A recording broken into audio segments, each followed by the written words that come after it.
Hello friends, good evening. आज मैं जिस टॉपिक पे वीडियो बनाने वाली हूँ ना, उसको मैं आज बताऊंगी नहीं, आपको गैस करना होगा कि आज कौन सा टॉपिक हो सकता है जिस पे मैं वीडियो बनाने वाली हूँ। बस मैं आपको उसके बारे में थोड़ा थोड़ा हिंट्स दूंगी और आप गैस करके बताना कि जिस टॉपिक पे मेरा वीडियो है वो क्या हो सकता है। मैं आज जो वीडियो बना रही हूँ ना, वो एक ऐसे व्यक्ति के ऊपर बनाने जा रही हूँ, ऐसे इंसान के लिए बनाने जा रही हूँ जिसके ऊपर सारे परिवार की, हमारे देश के, हमारे आने वाले फ्यूचर है यानी हमारे बच्चों का पूरी जिम्मेदारी जो है उनके कंधों पे होती है। समझ लीजिए, जैसे कहा जाता है कि एक नारी अगर शिक्षित होती है तो एक परिवार शिक्षित होता है। जब एक परिवार शिक्षित होता है तो एक समाज शिक्षित होता है, और जब एक समाज शिक्षित होता है तो एक शहर, एक ज़िला, एक देश शिक्षित होता है, और जब एक देश शिक्षित होता है तो पूरा वर्ल्ड शिक्षित होता है। तो फिर हम कैसे भूल जाएं कि जिसके ऊपर ये सारी जिम्मेदारी है उसको हेल्दी, मेंटली, फिजिकली कैसे हम स्वस्थ रखें, क्यों हम उनको इम्पोर्टेंस देना भूल जाते हैं। तो आप बताइए किसके बारे में वीडियो बनाने वाली हूँ, समझ ही गए होंगे। आज मैं वीडियो बना लो हाउस वाइफ के ऊपर, जिसको हाउस वाइफ एक छोटा सा नाम दिया जाता है, पर उसकी जिम्मेदारी, उसकी रिस्पॉन्सिबिलिटी इतनी बड़ी होती है ना। जो कहते हैं ना कि मर्द को कमाने के लिए बाहर जाना पड़ता है, उसे बहुत मेहनत कर, लेकिन उससे कई गुना और कई तरह के काम एक हाउस वाइफ को जो घर में रहते हुए ना वो करती है। अगर अपने पति को वो हेल्दी, स्वस्थ और टेंशन फ्री नहीं रखेगी तो बाहर कैसे सुकून से कमा सकेगा। और जो घर का सारा जो इनकम का जो सोर्स उसके ऊपर है, डिपेंड है हस्बैंड के ऊपर, तो उसे खुश और स्वस्थ रखने का काम एक वाइफ का है। तो वाइफ के लिए हमें जो है उसकी वैल्यू ज़रूर करनी चाहिए। हमारे हालांकि सारा समाज वैल्यू देता है, लेकिन कुछ ऐसे जाहिल गंवार लोग हैं जो अभी भी मतलब उनको अपने पैरों की जूती समझते हैं, उन्हें अनपढ़ गंवार ही समझते हैं। तो इसकी जिम्मेदारी शायद मैंने ली है, और मेरे से और बहुत सारे लोग हैं जो ले रखे, जिनको उनकी अपनी वैल्यू करना मुझे सिखाना है। बस मेरा इस वीडियो का मतलब सिर्फ मकसद एक ही है कि अगर हम हाउस वाइफ है, अगर हमारे ऊपर जो जिम्मेदारी है हमारे परिवार की, तो हम उसे स्मार्टली और बड़े ही सलीके से कैसे निभाएं, और खुद को भी कैसे मेंटेन रखें, कैसे स्वस्थ रखें, कैसे टेंशन फ्री रखें, और अपने परिवार को, अपने घर को कितने अच्छे से हम सजा सकते हैं, ये काम आज जो है इस वीडियो में हम सीखेंगे। तो आज समझ गए ना, आज मेरा जो वीडियो है स्मार्ट हाउस वाइफ कैसे बने।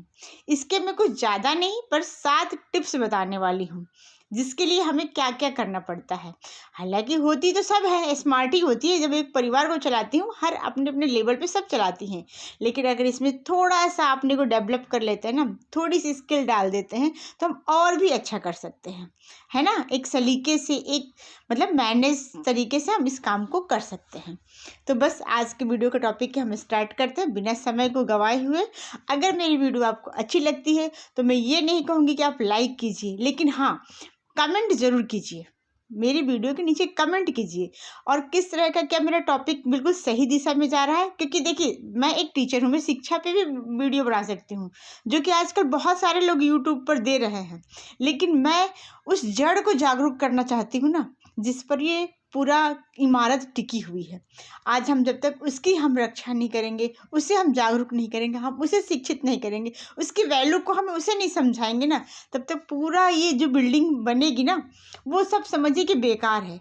तो बस मेरा मकसद यही है कि जो एक हाउसवाइफ घर में रहते हुए सबकी परेशानियों को देखते हुए, झेलते हुए, अपने घर में जो पूरे दिन लगी रहती हैं, उनको भी कैसे अपने घर को मैनेज करने के साथ साथ अपने को भी कैसे अपने लिए भी टाइम कैसे निकालना है, अपने को भी कैसे स्किल्ड करना है, ये सारी चीज़ें इस वीडियो में हम सीखेंगे। तो चलिए स्टार्ट करते हैं। देखिए, पहला पॉइंट है, एक हाउसवाइफ को स्मार्ट बनने के लिए सबसे पहले उसे टाइम मैनेजमेंट आना चाहिए। ऐसा नहीं कि अब हम खाना बना रहे हैं, पूरे दिन लगे झाड़ू पोछा बर्तन खाना में ही पूरा दिन निकल गया। ये एकदम बिल्कुल गलत तरीका है। करना हमको यही काम है, लेकिन उसके लिए हम अपने टाइम को मैनेज करेंगे। किस समय पे हमें क्या काम करना है, हमें एक शेड्यूल बना लेना है। हालांकि मैंने एक वीडियो में बताया हुआ है कि टाइम को कैसे मैनेज करना है, कैसे स्मार्टली ऐसा कुछ करना है कि हमारा समय भी बचे और हमारे परिवार के सारे सदस्य खुश भी रहें, उनके पसंद का खाना भी बना सके। दूसरा पॉइंट हमारे वीडियो का है, वीडियो में जो टॉपिक है पॉइंट्स कहेंगे कि उन्हें जो है कुछ ऐसे ऑर्गेनाइज तरीके से जो है अपने घर को कैसे सजा सकते हैं। उससे सारे चीज़ों को, सारे जैसे फर्नीचर हैं, जैसे कुछ सीनरी वगैरह है, घर में कैसे कहाँ लगाएं, किस तरह का लगाएं, जिससे कि हमारा घर बहुत ही सुंदर और बिल्कुल ही पीसफुल लगे। तो ये चीज़ें आनी चाहिए एक स्मार्ट हाउसवाइफ को। तीसरा जो पॉइंट से हमारी इस वीडियो का वो है कि हमें ना फाइनेंशियल भी चीज़ें आनी चाहिए। ये देखिए, पैसे कमाना तो पति का काम है, मानते हैं, पर घर को मैनेज करना, फाइनेंशियल कैसे उस पैसे में हमें घर को चलाना है, वो चीज़ें वाइफ को आनी चाहिए। देखिए, होम मिनिस्टर भी कहा जाता है उन्हें, तो उनको जब तक हमें इस चीज़ के बारे में नॉलेज नहीं होगी तो वो कैसे करेंगी। फिजूल खर्ची हो जाती है, कहीं जहाँ कहाँ 10 खर्चा करना वहाँ 100 खर्च हो जाता है। तो हमें अगर फाइनेंशियल थोड़ी नॉलेज होगी तो हम क्या करेंगे, उस पैसे से अपने घर को अच्छे सुचारू रूप से हम उसे चला सकते हैं। अगर हमें नहीं नॉलेज है तो हम उसको सीख सकते हैं, उसको कहीं ना कहीं से हम सीख सकते हैं। कोई छोटा सा कोर्स कर सकते हैं, जिसके द्वारा हम अपने घर को कैसे सही तरीके से चलाकर, और सब पता है, एक राज की बात बता रही हूँ, उस पैसे से आप अपने लिए कुछ सेविंग भी कर सकती हैं, कहीं इन्वेस्ट भी कर सकती हैं। जो घर के लिए खर्च के लिए पैसे आता है ना, तो वो तरीका भी मैं बताऊंगी, लेकिन वो नेक्स्ट वीडियो में बताऊंगी। अभी तो फिलहाल मैं ये बताना चाहती हूँ कि आप जो है फाइनेंशियल मैनेजमेंट का नॉलेज आपको होना चाहिए। जैसे कि हमें दूध वाले को, ड्राई क्लीन के लिए, फीस के लिए, मेड के लिए जो पैसे हमें कैसे करना है, कितना देना है, कैसे कितने से, मतलब अब पता चला कि कोई आ रहा है, हर चीज़ में जो है कुछ काम खुद से भी करके हम पैसे को सेविंग कर सकते हैं, है ना। तो ये सारी चीज़ें हैं जो कि फाइनेंशियल मैनेजमेंट के अंतर्गत आती हैं। दूसरा सबसे बेस्ट काम जो होता है ना एक हाउसवाइफ, मतलब स्मार्ट हाउसवाइफ का, उन्हें कुकिंग और न्यूट्रिशन के बारे में ज़रूर नॉलेज होनी चाहिए। क्योंकि देखिए, हमारे फैमिली में ना, एक हम जो है फैमिली तो हालांकि हर आजकल हमारे इंडिया में भी जो न्यूक्लियर फैमिली का ही वो चल रहा है, प्रचलन है। लेकिन अगर आप जॉइंट फैमिली में हो, अगर आपके साथ में सास ससुर भी रहते हैं, तो उनकी हेल्थ का भी हमें नॉलेज होनी चाहिए। उन्हें किस तरह का हमें न्यूट्रिशन देना है, किस तरह का, मतलब उनको खाने में हमें बनाना है किस तरह का। और कुकिंग तो खैर आती ही है, अगर आप एक इंडियन वुमेन हो तो मुझे लगता है कि जहाँ तक कि आपको कुकिंग की अच्छी नॉलेज होगी, आप टेस्टी खाना बनाते हो। लेकिन टेस्टी खाने के साथ साथ हेल्दी खाना भी कैसे बनाएं, क्योंकि देखिए, खाना बनाना तो ठीक है, खाना मतलब खाने से पेट तो भरता ही है, लेकिन हेल्दी होता है तो जिससे कि हमारी बॉडी फिट होती है ना। बहुत ऑयली ना बनाएं, बहुत उस तरह का ना हो जिससे कि मतलब बहुत वैसा खाने से जो है हमारा शरीर क्या होता है, मोटापा बढ़ता जाता है। मोटापा बढ़ने से तमाम तरह की बीमारियां हमारे बॉडी को लगती है। तो इसका भी ध्यान हमें एक डॉक्टर की तरह अपने परिवार का रखना पड़ता है। ठीक है, तो आप हमारा जो ये हमारा कौन सा टॉपिक था, ये था हमारा 4th topic, cooking and nutrition knowledge. इसकी भी हमें जानकारी होनी चाहिए। 5वां टॉपिक है कम्युनिकेशन स्किल। कम्युनिकेशन स्किल यानी कि देखिए, सबसे बड़ी बात क्या, हमारे घर में जो भी आते हैं, हमारे नाते रिश्तेदार आते हैं, अड़ोसी पड़ोसी होते हैं, इनसे हमें बात करने का अच्छा मतलब ज्ञान, हम ऐसा बोले जिससे हमारी बातें किसी को बुरी ना लगे, है ना। हम उन्हें रिस्पेक्ट दे, इज्जत दे, मीठी मीठी बातें करें।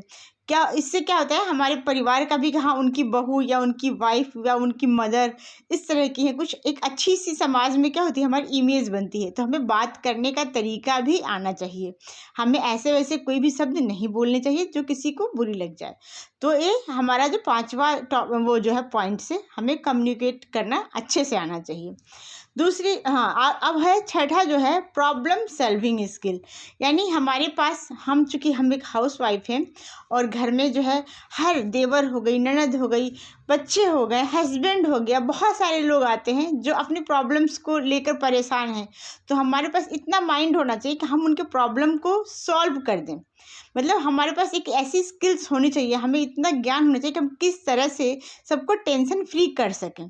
तो इसके लिए हमें कई चीज़ों की जानकारी होनी चाहिए। ऐसे ही प्रॉब्लम सॉल्विंग नहीं होती है, हर टॉपिक के बारे में, हर विषय में हमें नॉलेज होनी चाहिए। इसीलिए तो मैंने कहा कि हमारा जो है जिस बुनियाद पे हमारा पूरा ये बिल्डिंग टिका है, उसे मजबूत बनाने के लिए हमें बहुत सारी स्किल्स की ज़रूरत पड़ती है, हमें सीखनी पड़ती है। तो ये सारी चीज़ें हमें प्रॉब्लम सॉल्विंग, छोटे छोटे प्रॉब्लम्स हमारे बच्चों को आते हैं, हमारे फैमिली मेम्बर्स में किसी को भी है, तो हमें उसे कैसे सॉल्व करें, कैसे सॉर्ट आउट करें, बिल्कुल ठंडे दिमाग से उसको सोच समझ करके, है ना। तो हम ये हमें करना आना चाहिए। सबसे इम्पॉर्टेंट, सबसे और लास्ट जो पॉइंट्स है, समझ लीजिए कि ये इसके बिना तो कुछ हो ही नहीं सकता है, वो है सेल्फ केयर। खुद की केयर हमें आनी चाहिए। हम अपने खुद को कैसे हम सुंदर दिख सके, मेंटली स्ट्रेस फ्री कैसे रह सके, हेल्दी कैसे रहें, इस सब जब हम दूसरों को रखेंगे ना, तो खुद को भी रखना पड़ेगा। और इसके लिए हमें ये भी आना चाहिए, ताकि 4 लोगों में अगर हमारी अपनी पहचान है, अगर हमें लोगों के सामने लोगों को फेस करना पड़ता है ना, तो जब तक हम मेंटली फ्री, टेंशन फ्री नहीं होंगे, तब तक हम दूसरे का ध्यान नहीं रख सकते हैं। जब हमारी बॉडी ही हमारा साथ नहीं देगी, हमारा हेल्थ हमारा साथ नहीं देगा, तो हम दूसरे की सेवा कैसे कर सकते हैं। इसलिए सेल्फ केयर बहुत ज़रूरी है। और फ्रेंड्स, मेरी वीडियो आपको कैसी लगती है? अगर अच्छी लग रही है तो हमारे चैनल को प्लीज़ सब्सक्राइब करिएगा और कमेंट ज़रूर कीजिएगा।